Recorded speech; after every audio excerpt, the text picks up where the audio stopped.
recording. Mm-hmm. It's not time for sleep. It's recording time.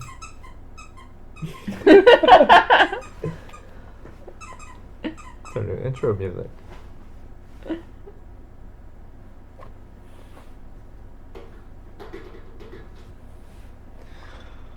Hello, everyone. Welcome to another episode of the I Think I Hate Movies podcast.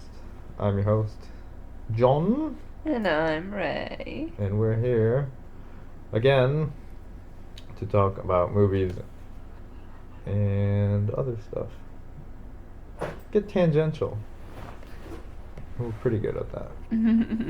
So we'll open this one up with some movie news, as we do. Oh, quick correction from last week.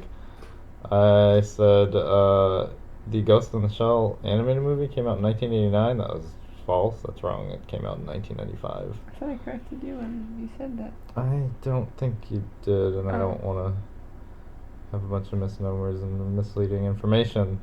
That's not what this is about. Oh, okay. This is about cold hard facts and fart sounds. Mouth noises. It's about the truth. And the truth is that what were we doing? News or trailers? We were doing this. Okay. The truth is that the site IO9 had a couple people go to the London set of the Justice League movie. And this is the upcoming DC live action movie directed by my favorite The director one you're not supposed to talk about. of all time, Zack Snyder. He's one of the best directors. He's the director of the generation. He's an amazing director. Anyway, so this article, they were on the set for some of the filming of the movie. It's kind of a meaty article, so I would check it out. That's on IO9. It's by Germaine Lucier. But anyway, in the article they talk about some scenes that they were filming with, I believe it was The Flash and Batman and Cyborg.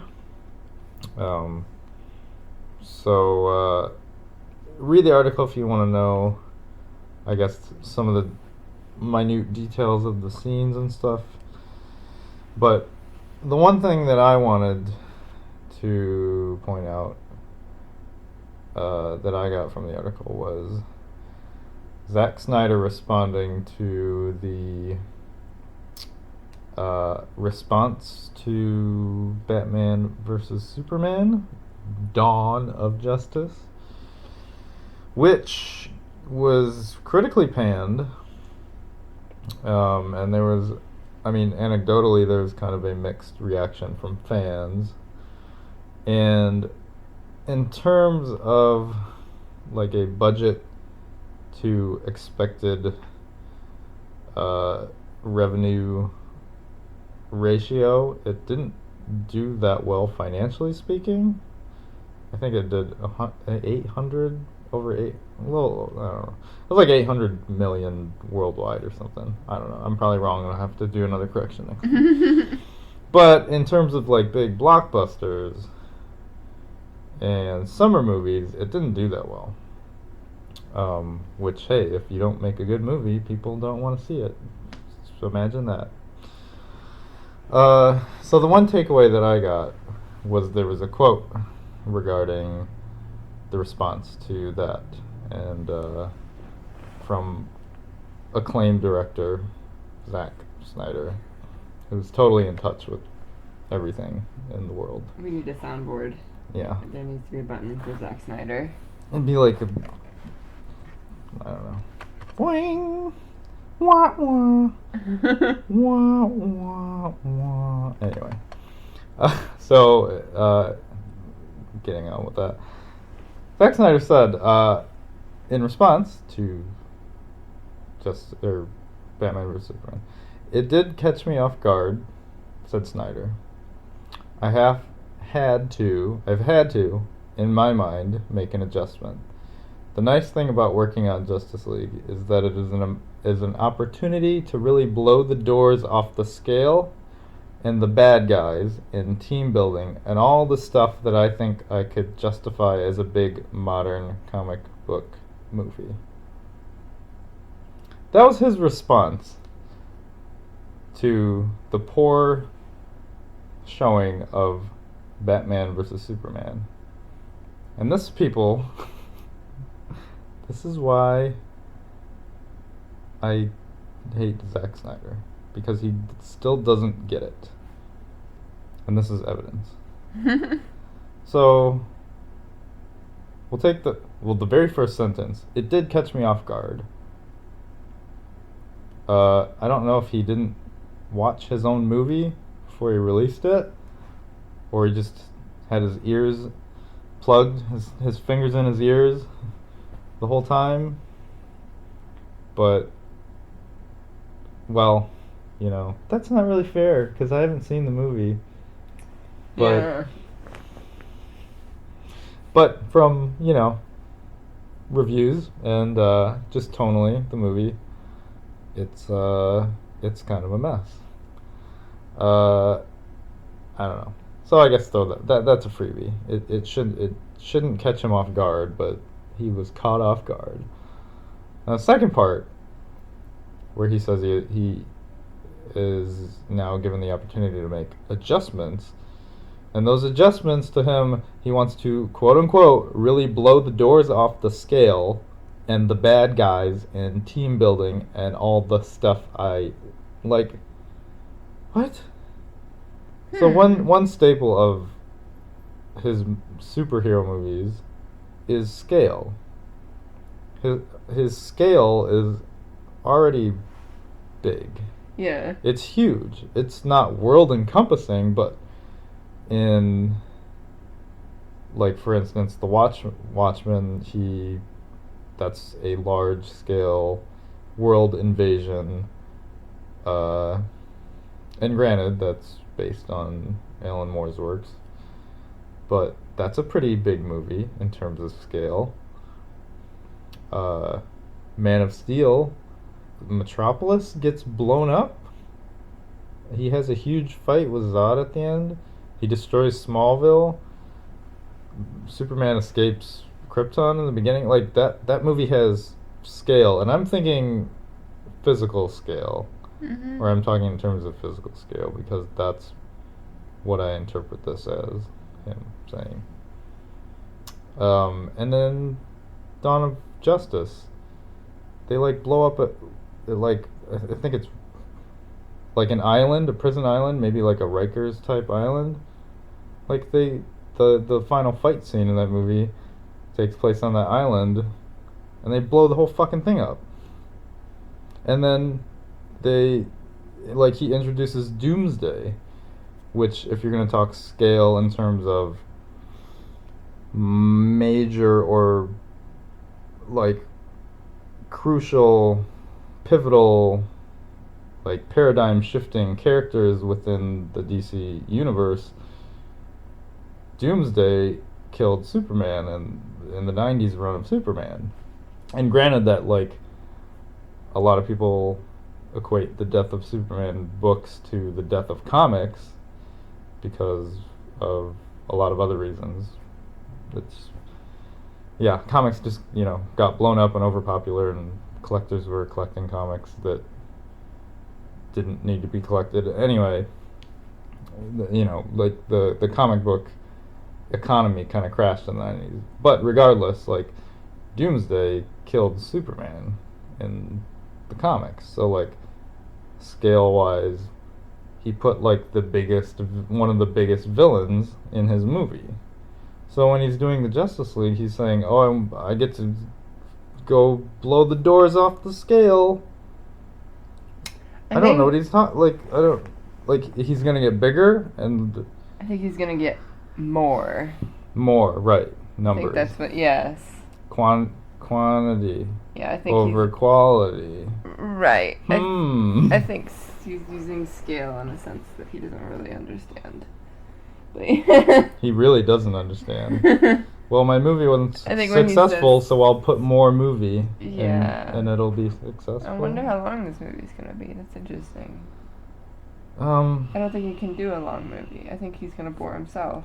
I think I want to say Dawn of Justice went on over 2 hours, so this one, I don't know, might hit 3. Okay, so, well, I mean, even, like, there's no problem with having scale. Like, I like Lord of the Rings. Yeah. That movie has scale. I love it. Yeah.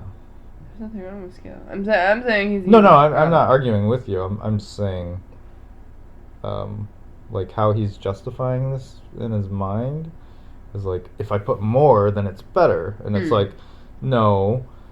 With something like Lord of the Rings, like, obviously the books are written with that in mind.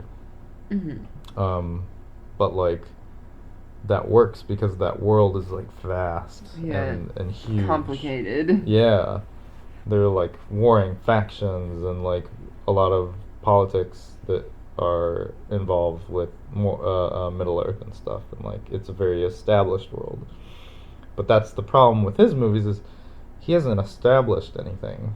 Right. And So he wants that a to big go. stink about one of the Superman movies is how much of the world Superman destroys himself. Yeah, And- Superman levels Metropolis. And he, like, that argument, that's the argument that I go to sometimes, is like, oh, well, like, his Superman destroyed, like, Metropolis and killed millions of people, because how could you not, obviously, like, all those people in the city didn't escape. They didn't have time to. And you can brush that, I mean, it's not forgivable, but it's one of those things where it's like, okay, Zack Snyder wants to make a dark, dumb superhero world, so if he's gonna, kill a bunch of people, then whatever, who cares? That's what he wants to do. But like I was saying before, like, he wants to do Lord of the Rings scale. He wants to have his Battle of Minas Tirith without having his Frodo and Sam walking through the woods. So he wants to go straight to, cataclysmic, apocalyptic, nuclear options here, and it's like, you can't do that. You need to start small, but he doesn't Creating know an how image to. in my head of, like, that little kid you invite over to play with your action figures. You just go straight to smashing them, and you're like, no, go home! No, we need to establish characters. They need to start their journey. Yeah, so I don't know. It's like the comment and that quote in that article just made me laugh really hard out loud. Because at this point, I am at peace with Zack Snyder. Are you? Yeah, and what I mean by that is, I know and I realize what kind of director he is. Like, Yeah. the properties and the subject matters that are given to him to make movies out of, like, I hold dear to my heart. I love Watchmen and I love Batman, and he's taking these properties that I love. So for me, like, I'm almost associating these things that I like, oh, well, it's like, Batman's in your movie, it's got to be good. Or, you know what I mean? Some part of me is, like, hoping that it's good, but it's like that. Then I'm totally blinded to the fact that, oh wait, it's Zack Snyder. Like, he is not a good director. He has proven this many times, and I'm at peace with that fact, that I know that he's like a Michael Bay. Yeah. Or what's his name? Like a Jerry Bruckheimer. Like Roland. he's like Roland Emmerich. Like, he just doesn't, he's so daft, and he doesn't understand either what people or fans want, or he knows, and he's just, I want to do my own thing, and I want to make it big and loud, and it's gonna be this huge blockbuster, and I'm gonna make, this huge bang. And it's like, that's not what, or that's not what I want out of an action or a superhero movie. But that doesn't mean he's a bad director. Right. Like, I don't. He appeals to himself, at least. Right. Like, he's almost in in Michael Bay territory for me. Whereas Yeah. like Michael Bay, I'm okay with. Like he makes big, dumb, loud action movies, but he knows what he likes. Mhm. You know, he likes explosions. He likes excessive special effects. He likes these large scale battles and stuff. And that's fine. Like if you are if that's the movie you want to make where you don't necessarily have a strong narrative and strong characters and you just want to see cool stuff, like okay, cool. That's what Zack Snyder is. That's I'm at peace with that. The only problem is when people anecdotally want to say that he's something else, or something more than that, because it's just not. It's not. He's not that director. He's not that type of director. Yeah. He does big battles. He does big, loud, just dumb fun. And if you expect more from his movies, you're not gonna get that. Mhm. You know, if you want a strong character movie with superheroes, go watch Chris Nolan. Like that's what Chris Nolan does, and like Chris Nolan does a strong narrative, Mhm. that's easy to follow. Whereas like Zack Snyder's movies are kind of a mess in that department too. But anyway, it's my. I'm at peace. I'm at peace. That's my our Zack Snyder bi-weekly check-in, tri-weekly, something. Basically. Yeah, we're just regurgitating the same stories over and over. So anyway, our trailer we didn't watch. Mm.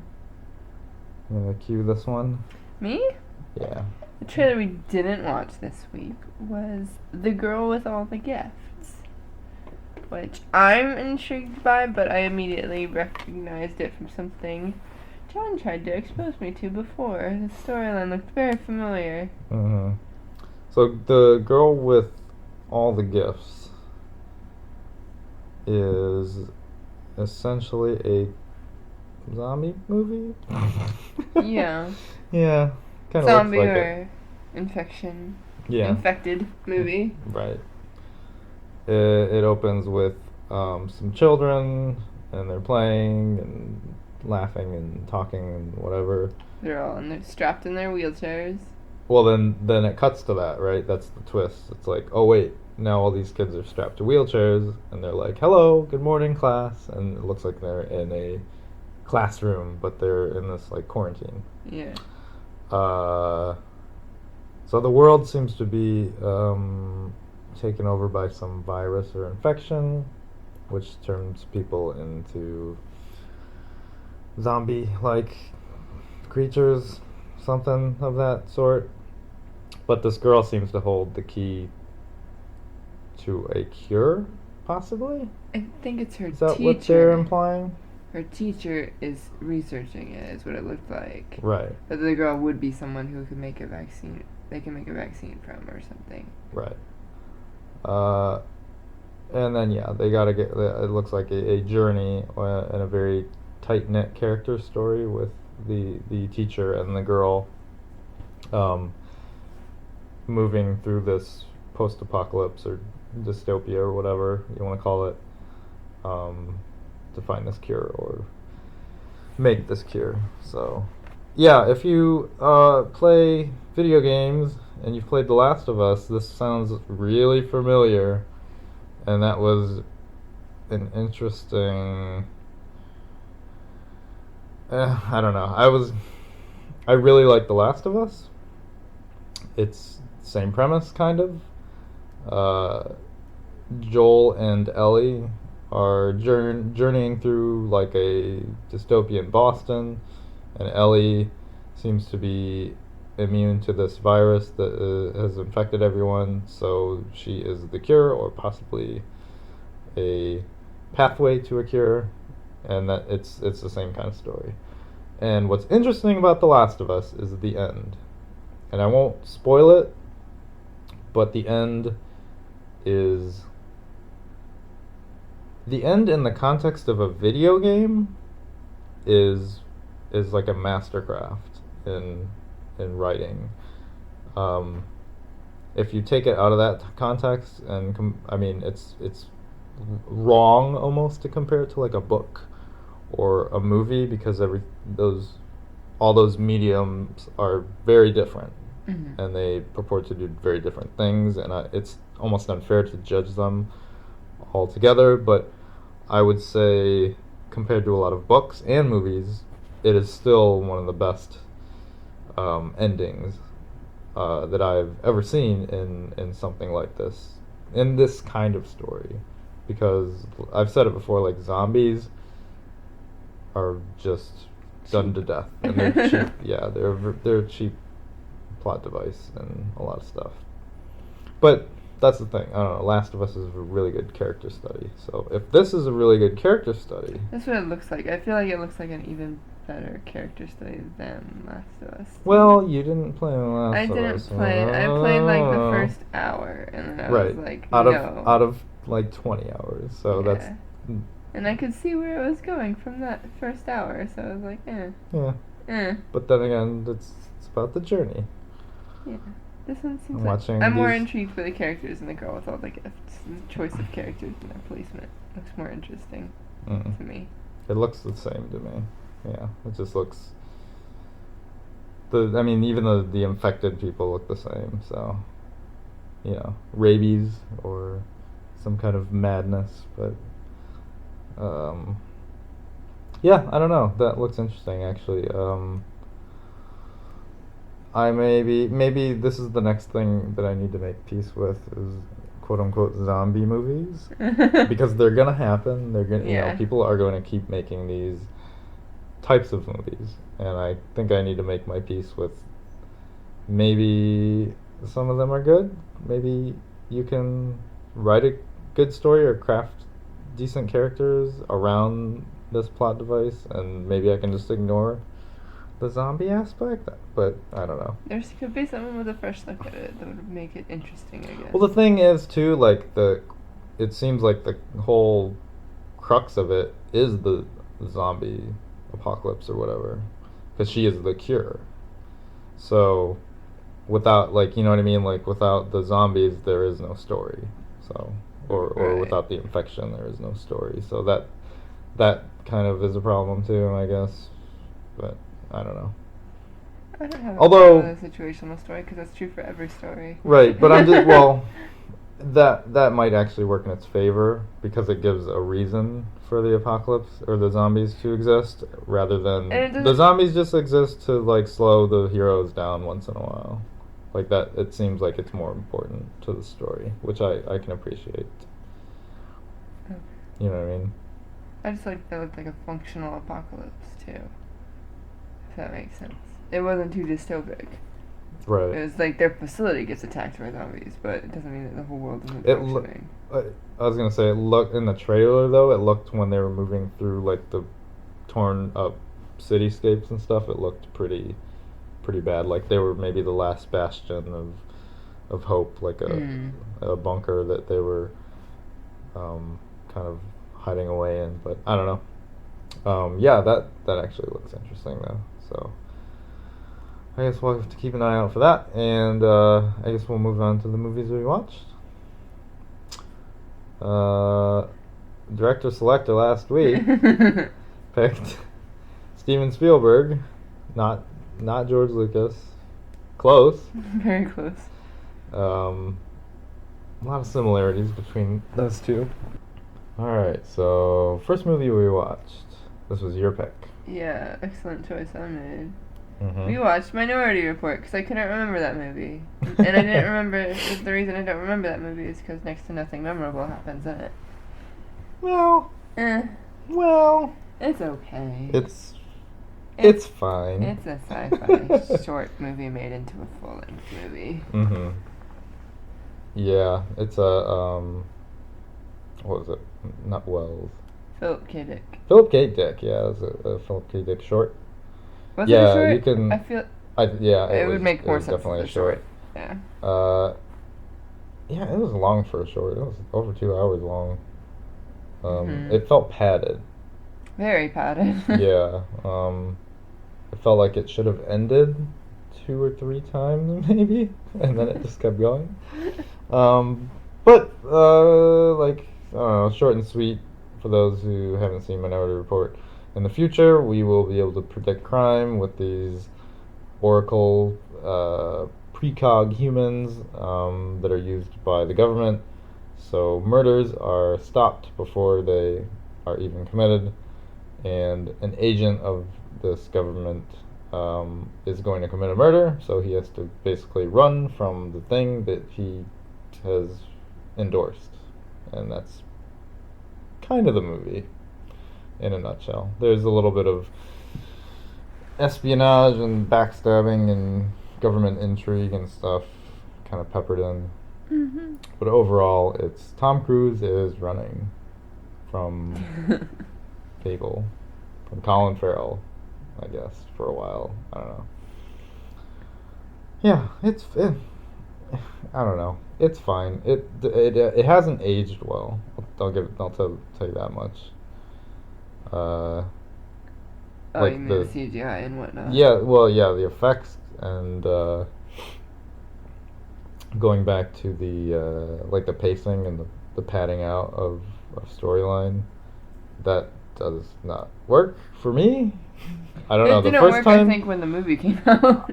you know what? The first time I saw it, I was more interested in kind of knowing what was gonna happen, so that helps kind of drive you through the movie.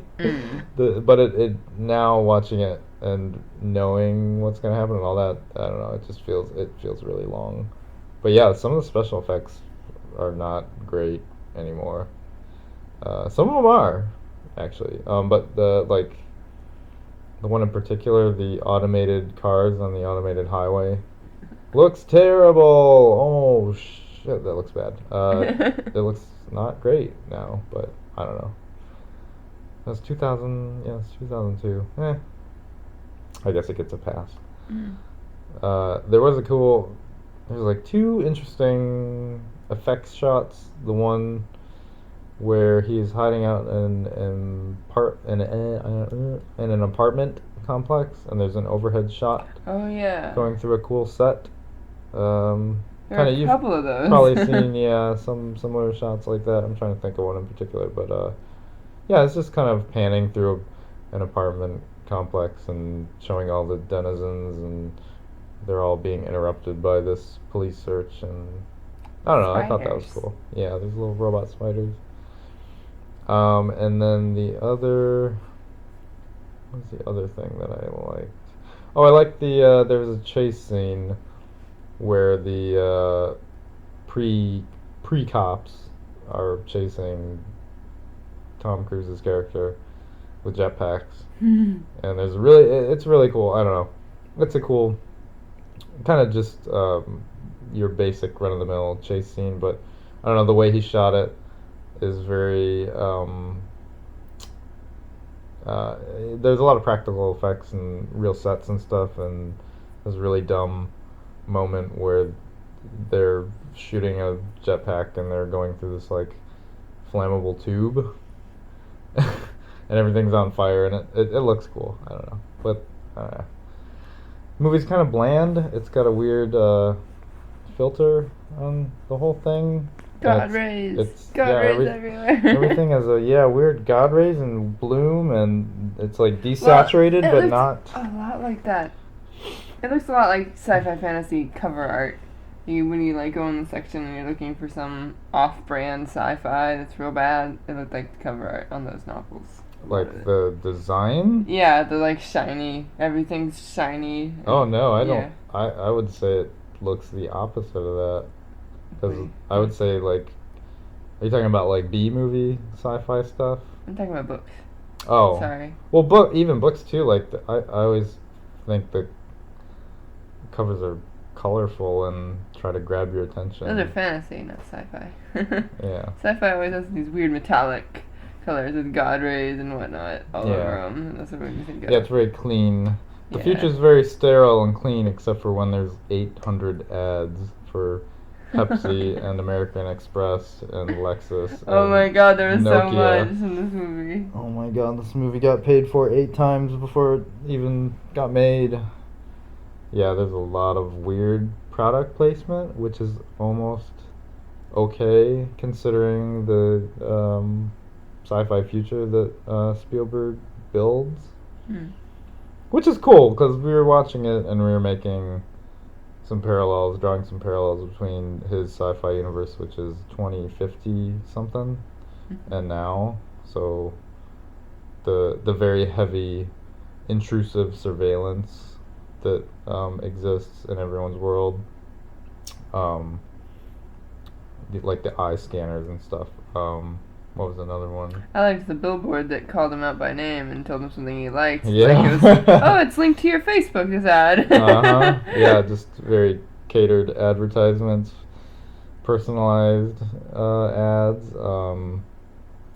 What was another one? Oh, automated cars, self-driving cars was in there. I guess their computer system where he's doing kind of motions with a glove to navigate like a computer is almost reminiscent of like touchpads and where we're at with that kind of technology. It's in between the Kinect and... Yeah, it's the Kinect, that thing that everyone loves and uses. So I don't know, did this so this is 2000 Spielberg. So what like you like Indiana Jones? I do, kind of, in a weird way. Not in any merit-based way. Mostly nostalgia, I guess. It's garbage. The Mummy's better. If I had to force a horrible movie on a child because it's a good movie in nostalgia sense, I would go with The Mummy more than Indiana Jones. We're not even gonna get into this. This will last for days. What else? What is Spielberg you like? Spielberg? Yeah. E.T. There's so many Spielberg movies. I don't even know which movies he's done, really. Jaws. Oh, of course, Jaws. Close Encounters. I need to rewatch Close Encounters. I loved that when I was a kid, but I haven't really seen it since then. Yeah, I really like Close Encounters. I really love Jaws. Jaws is really good. Jaws is really good. Indiana Jones is a mixed bag. Yeah. Those movies are full of problems. Fun, right? Fun. They're fun. They're blockbusters. Yeah. Yeah.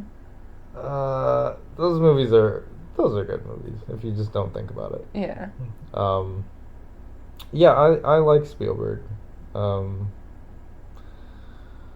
And I mean, especially when you think of the directors who kind of got their success around the same time. So, like George Lucas, okay. And Jurassic Park. Yeah. Like him and George are very comparable because, you know, the success of Star Wars, like changed movies, like it changed how movies were made and how they were released and all this stuff. And then Jaws too. Like Jaws was, like, I think that's where they coined the term blockbuster. What? I never heard that. Yeah, because it was such a success.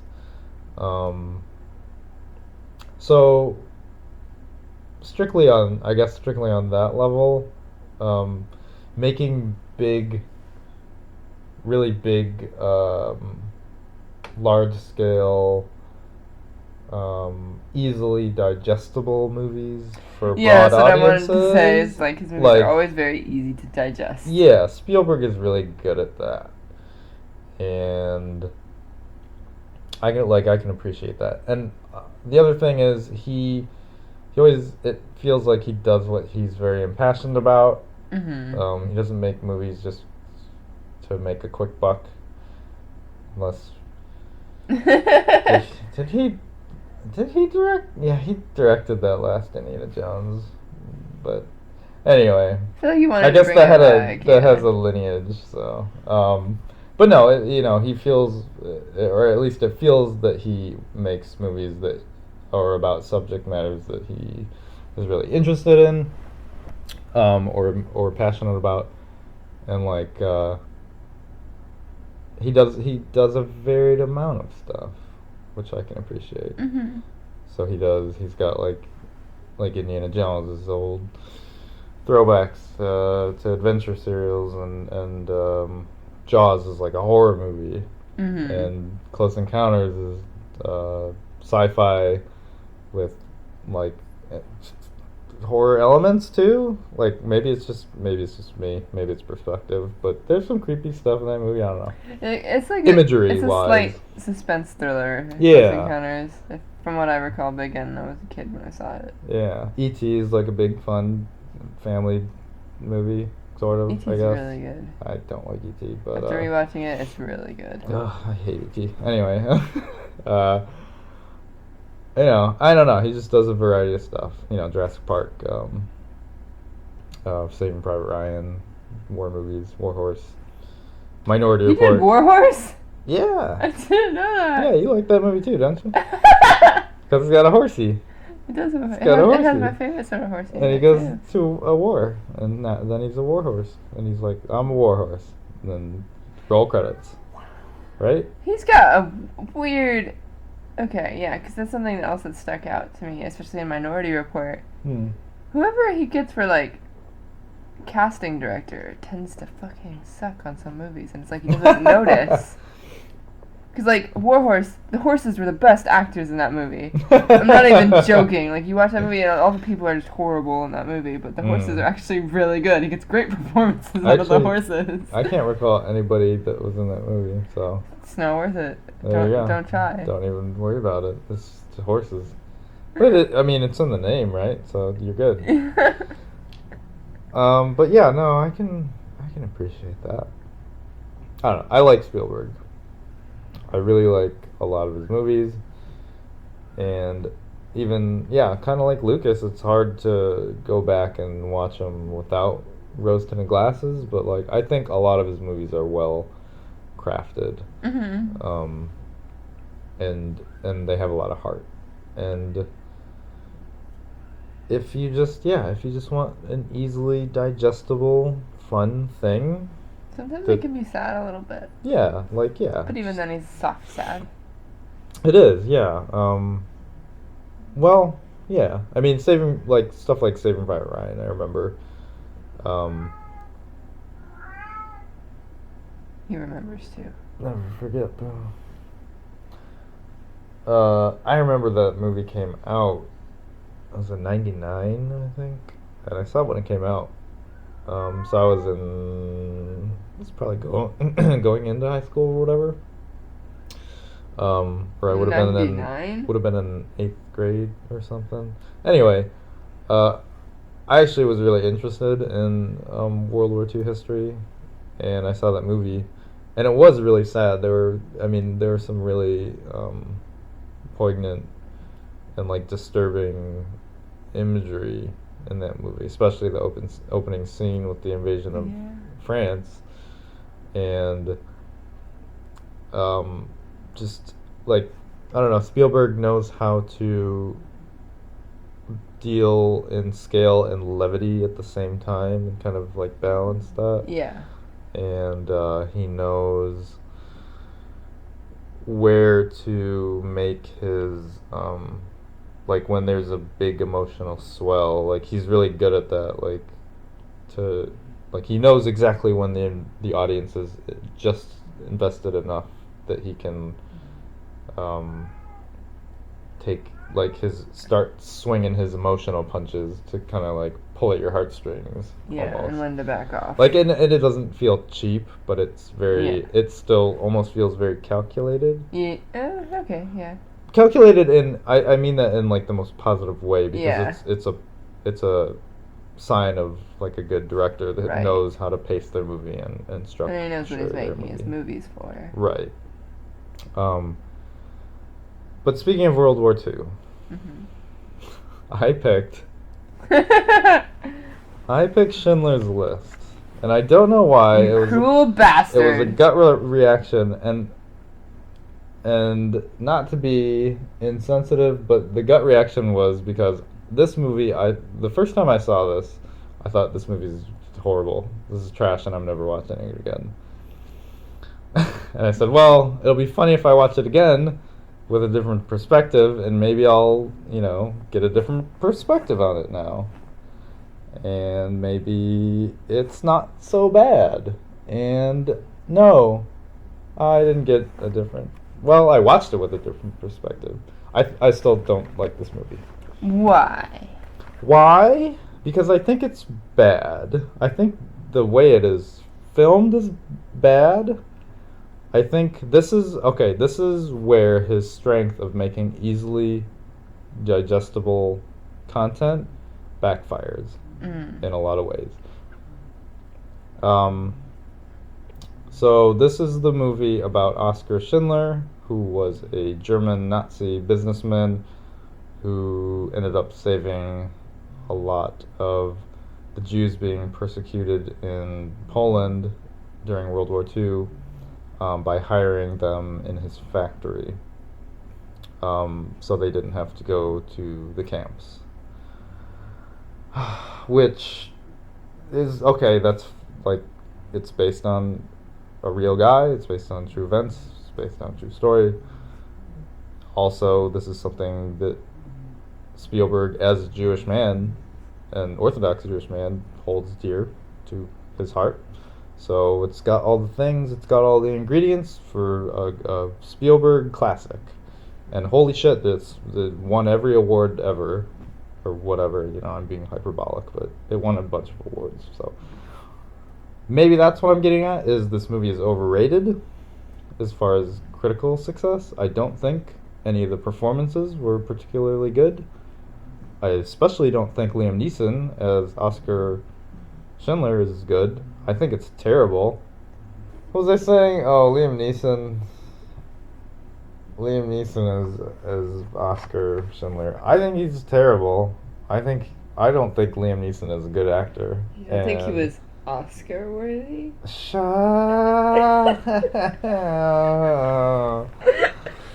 No, I don't think he was Oscar worthy.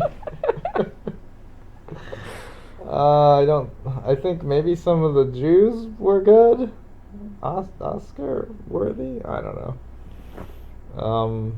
Ray Fiennes' character is a joke, and Ray Fiennes plays him as such. I think he's a hammy, stupid, dumb cartoon villain. I don't like this movie at all. And that is not to say that I don't like World War II history, because I do. And it's not to say that I don't take the source material or the story it's based on seriously either, because I do as well. And the Holocaust and World War II are very pivotal, important events, and some pretty fucking horrific things happened, and we shouldn't forget. But this movie is not representative. I don't know. I don't know what I'm saying. I don't like Schindler's List. The story's fine, and I mean, like, I don't know. Technically, I don't think this is a particularly interesting movie in any aspect. I like it for what it is, but I don't know. Because it feels also like it's sort of a reactive movie. It's a movie to put out there because you usually see a different side when you see war movies. Mm-hmm. It kind of wanted to show a surrounding story that's happening outside. Mm-hmm.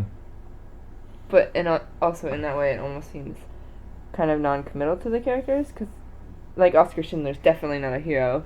Definitely not, right. And then, although, at the end, he's definitely given a hero's, like, honor, where there are the real Schindler Jews are gathering around his grave and paying homage for paying honor to him because he did quote unquote save all these people, but They're grateful that he saved their lives. right.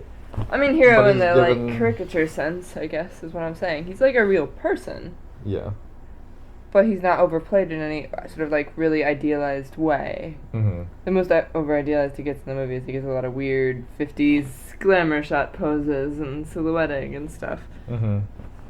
I think that is one of the reasons I dislike the movie, is because Spielberg is trying to mash two very contrasting and two very opposite, opposing things together.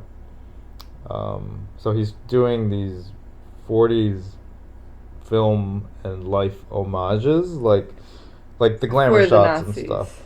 No, for every well, yes, for the Nazis, sure. And for the Jews before they made it to the ghetto. Yeah, and like they are caricatures of like, for like 40s movies or like that opening scene, yeah, with With the money. Oscar Schindler, and yeah, he's flashing his money around at a party, and there's all these like quick cuts, and he's having a good time. They're gambling and drinking and eating, and it's very reminiscent of I'm trying to think, maybe like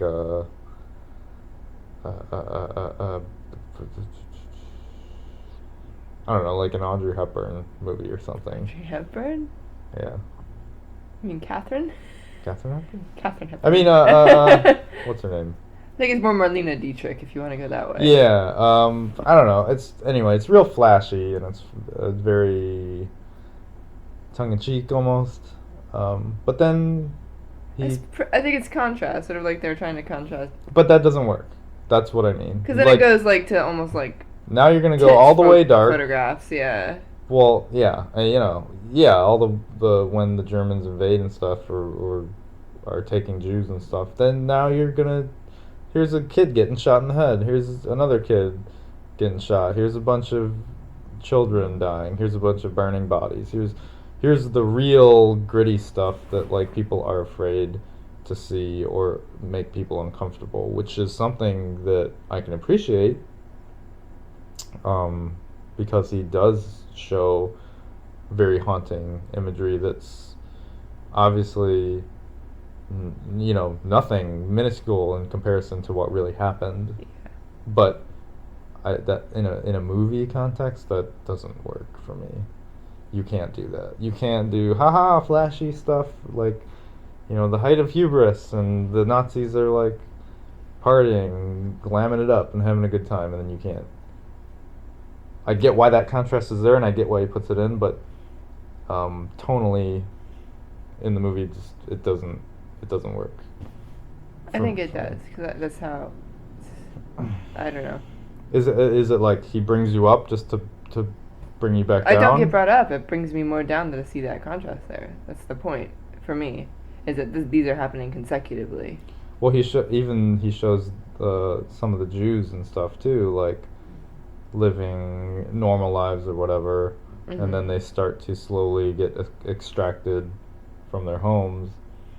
But he's trying to contrast that too, like when they have all their belongings taken and there's just storage houses full of their stuff. Yeah. It's like, look at all this gold, look at all these jewels and diamonds and all this stuff that they had, and now they have nothing. Right.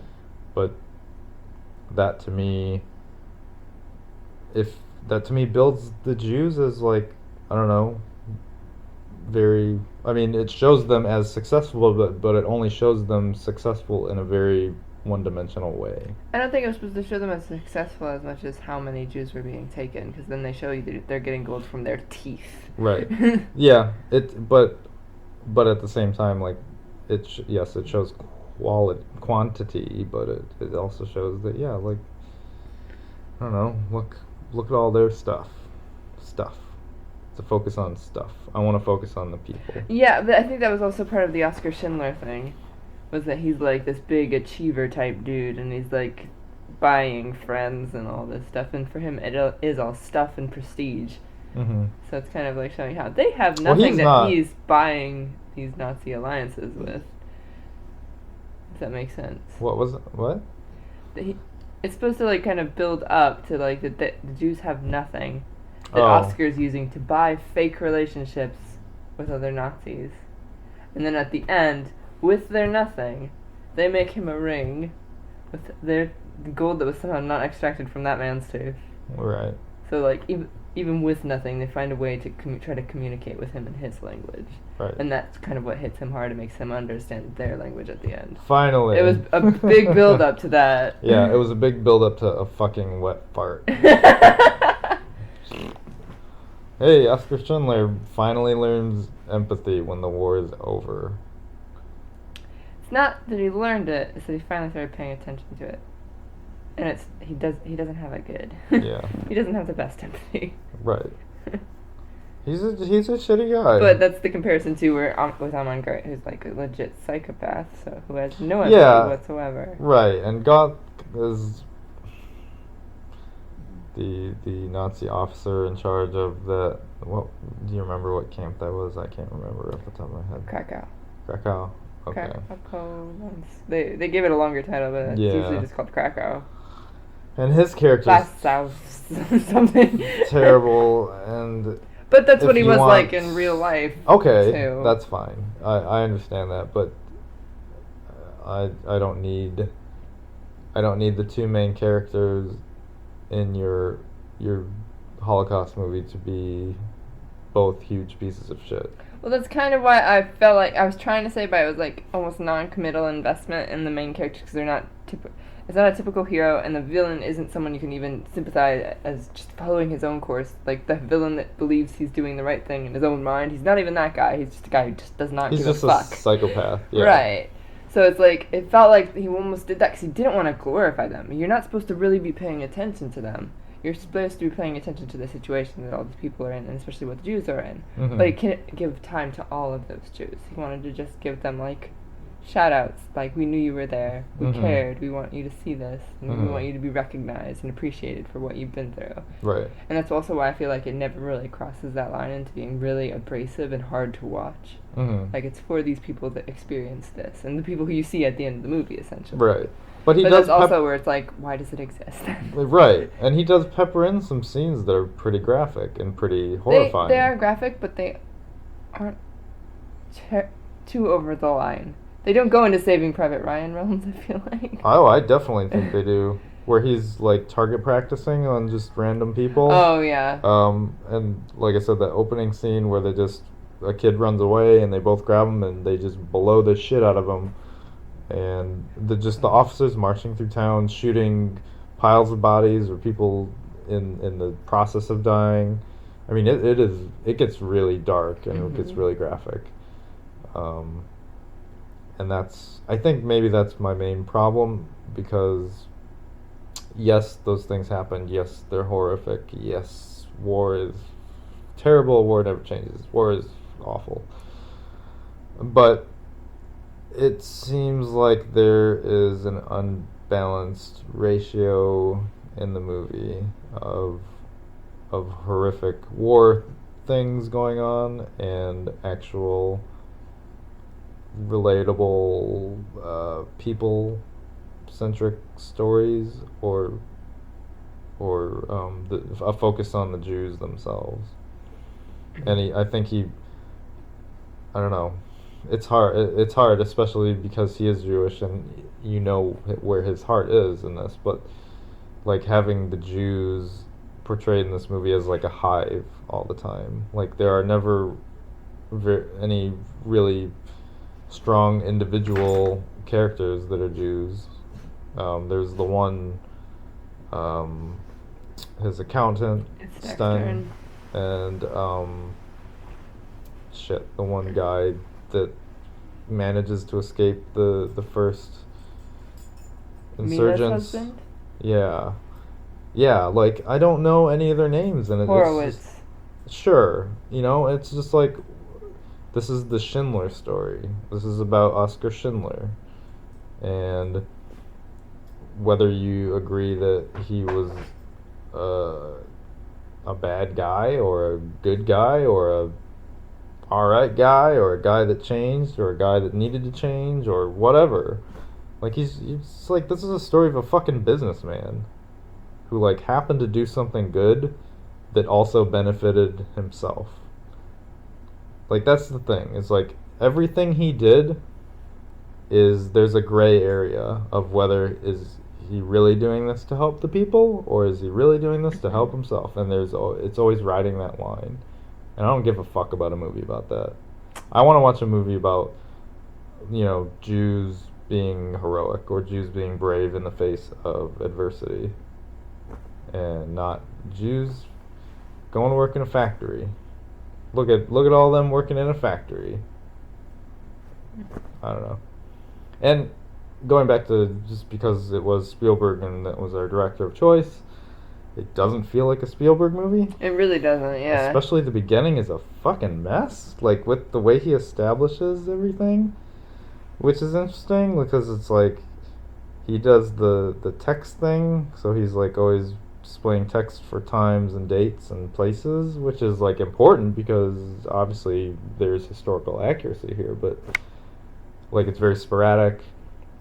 And then just like just the beginning is kind of like as establishing scenes and characters and shots, it's kind of a mess. It's kind of all over the place. I don't know. I don't know. So my main problem, the focus on Oscar Schindler. Not a great character, not a great performance by Liam Neeson. Pick a fucking accent, dude. And then Ray Fiennes as Goth. Yeah, like, I mean, you can justify his character in the way he is written and the way he is, but I think his performance it's either spot on, which makes it too hammy or too, like, I don't know, Saturday morning cartoon villainy, or it's just hammed up over the top enough to make it just like unwatchable as far as like in the context of the rest of the movie, which is trying to be realistic. So I don't know.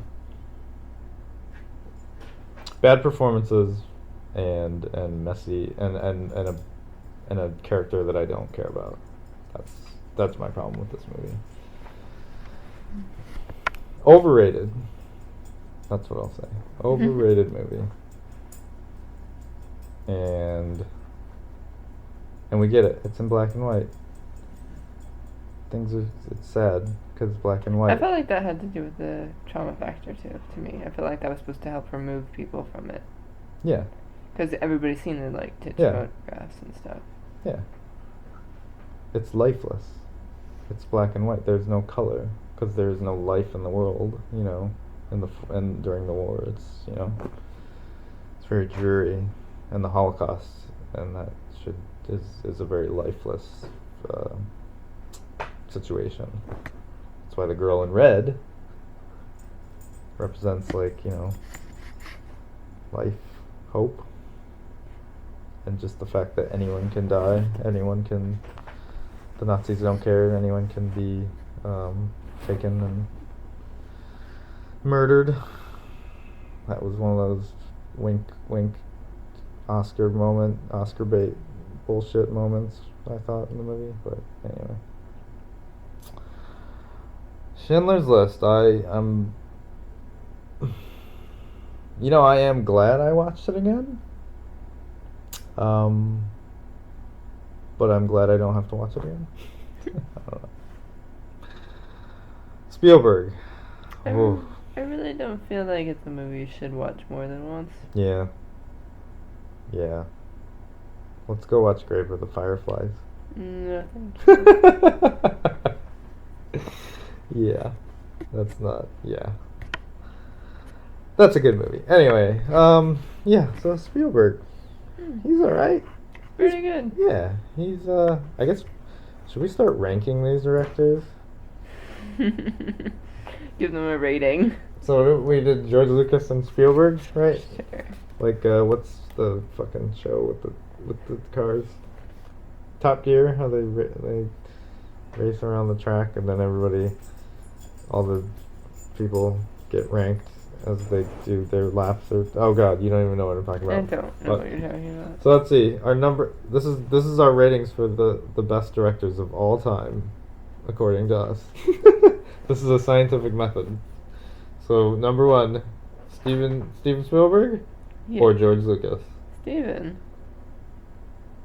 But George Lucas did Star Wars. And what else did he do? You tell me. He did the prequels. Oh fuck. Okay, you're right. Steven Spielberg is the best director of all time, with George Lucas in a hot number 2. All right. This is so impressive. Yeah. Contentious. So who are we gonna watch next week? Oh, it's my turn. Let's find out. Is Roland Emmerich in here? I don't think Roland Emmerich is. What? Roland Emmerich? Oh, I think he's look, in there. I picked Roland Emmerich. No. Look. That would be appropriate with Independence Day. Uh-oh.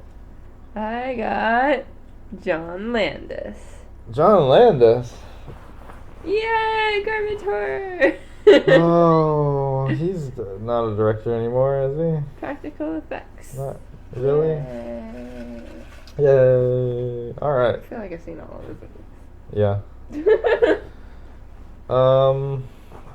My first thought, obviously, is Blues Brothers, but, well, maybe, I don't know. I haven't seen that in a while.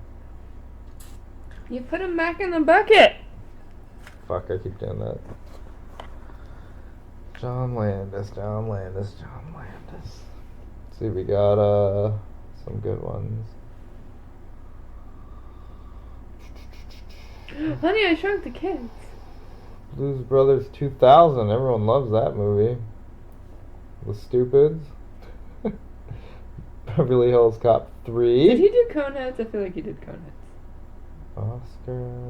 Did a lot of Michael Jackson videos. Coming to America. Amazon Women on the Moon. Three Amigos. Oh man. Into the Night. Trading Places. A lot of Eddie Murphy. Twilight Zone, the movie. Thriller. Does that count as a movie? Thriller does not count as a movie. Oh. An American Werewolf in London. Great movie. Blues Brothers. Great movie. Animal House. You know, I actually never saw Animal House. Kentucky Fried Movie, and schlock, one of our favorite words. You've never seen Animal House? I have never seen Animal House. Do you want to see Animal House? I feel like I'm obligated to see Animal House at some point in my life. Although I'm probably past that point. Yeah. I feel It's like one of those movies that, like, is kind of widely known or critically acclaimed, and you've just never seen it. Yeah. And it's, yeah, I have a lot of those. It's often quoted. Yeah. Or played at sports events. Yeah, we can watch that. Okay.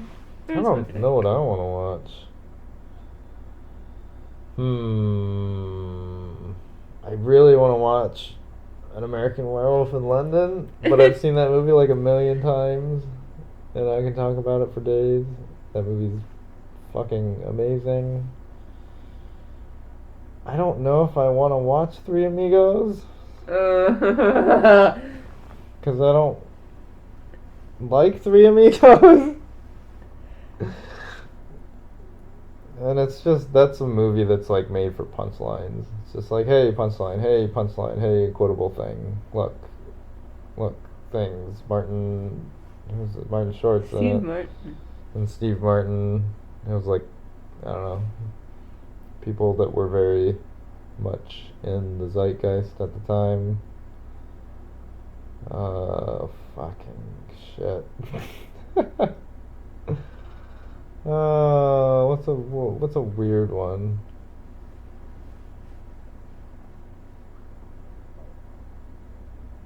Alright, here we go. Burke and Hare is a 2010 Oh, I wanted to see that one. I comedy never thriller, saw it. and it's got a good cast. We got Bill Bailey, Tom Wilkinson, Tim Curry, Simon Pegg, sure. Andy Serkis is in it, yeah. All right, We're down. we'll watch this. I want to see that. So next week is Burke and Hare. and Animal House. I picked the dud this time. Yeah, two of the most similar movies. All right, and that should do it. Good night. Oh right, last week also I forgot to mention the email address. The email address is I think movies@gmail.com. We actually got another email. Well, Do you want to read it? Oh, sure. You can read this one. Oh, It's no. from our good friend Kate again. Thank you, Kate. Thank you, Kate. Here we go. The email says, "It's funny, we were talking about this exact thing the other day. There are too many directors, producers, etc. who are so idolized that the creative people around them won't tell them no, or that they are dumb when they are. I didn't know that when Lucas... I lost my place. I didn't know that when Lucas was making Star Wars, the studio and the other creatives looked at this editing and directing and said, no, that was terrible. It makes the prequels makes so much sense now. He is good at world building, leave the rest to the professionals. Love your pods, Crepe." Thanks, Kate. Thank you. Yeah, we appreciate the emails. Yeah, I thought that information was actually a little more ubiquitous, but yeah, if you ever get a chance, just wiki or Google the creative process for Star Wars: A New Hope, and there's plenty of documented evidence and stuff that the first cut and just filming Star Wars: A New Hope was a real disaster. It was really bad in a lot of ways, and the way it came together was just luck. Half of it was luck and kind of manifest destiny or something. I don't know. It was just kind of crazy how it came together against a lot of odds. So thank you, and if you guys want to send an email, it's the email address I think movies@gmail.com, and that'll do it. Stay tuned next week for John Landis. He's a man. He's a guy.